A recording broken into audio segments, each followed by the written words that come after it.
Si John Steve nakatira sa Puro, Placer Masbate. At dito makikita nyo sa sitio Kabulian. So ito ay legit talaga, no. Ito ay isa sa mga paraan ni John Steve paano makatipid tayo sa pangailangan natin doon sa lalo na ngayon medyo mahal talagang abono. So itong ginawa ko, idol, ay isa sa mga natuklasan ni John Steve na ito ay libre. Ito ay gawa sa Madre de Cacao. So ito po ang nagawa natin ngayon, dol. So ito, ipapaliwanag ko sa inyo, no, para maintindihan sa lahat, lalo na pa sa mga baguhan at gustong makatipid. So ito, dol, yan po. Yan po ang naano natin ngayon, July 24. So bali 2 weeks na to, dol. Ulitin ko naman, baka may mga baguhan tayong followers o baguhan tayong supporters ni John Steve. Pag gumawa kayo ng Madre de Cacao, ibabad nyo lang ng 2 linggo. Tapos, yun, kunin yung dahon, ilagay nyo sa lagayan nyo kung ano mga dapat nyong lagyan. At ito, dol. May dahon pa. So ito ang lagayan ko, dol, sa 16 liter na sprayer. 16 liter na tubig, dol.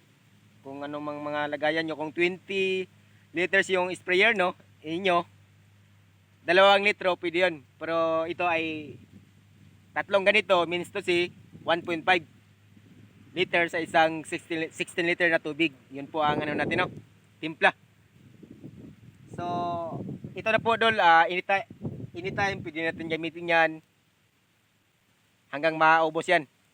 So malaking bagay na yun, kasi kung tutusin, kung once na makaharvest na tayo dito, malaking pira na yun. At saka libre naman yung ginawa natin. So para sa akin, ito rin, para maintindihan sa lahat, ito foliar, organic fertilizer na ginawa natin. So gumamit rin ako, dol, na yung mix ko dito, yung gold. Pwede kayo mag sa Shopee, sa mga hindi pa nakagamit niyan.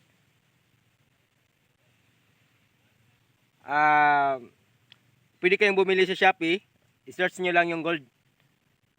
Tapos yung timpla, dol, ito pangkalahatan na to, no. Ang timpla sa gold 40 ml lang. Katumbas yan sa 60 liter na tubig. Yun po ang i-mix natin dito. O kaya score pwede, o aggregate pwede. Kung ano mga timpla natin, yun na yun. Respetuhin ko yung mga diskarte nyo, dol. Pero yun na ba sa akin, dol, ito. So yung pangatlo natin gawa, ito, dol. Seryoso na to, no? Ito. Alag-alagan nyo lang to, dol. Ito. Tapos may lagayan pa ito maliit, dol. May nakita ko dun sa kalsada. Ito. So may may laman naman yan. So ang nagawa natin ngayon, ito. Tapos may natira konti dito. Hanapin natin yung lagayan para malagay yun. Sayang kasi yun. Malaking bagay na rin yan. So dahan salamat sa mga nakita sa atong video karon. Ug papasalamat rin ako sa mga mag-share sa atong video. Kay gusto gyud ako, dol, nga daghan na ang makibaw. Labi na karon, dol, nga mahal gid ang abono. So kung muasa ta sa mga palitono na to, yayay na kayo.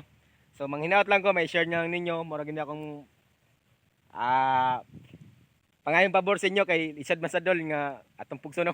Ang gusto lang ayun, no.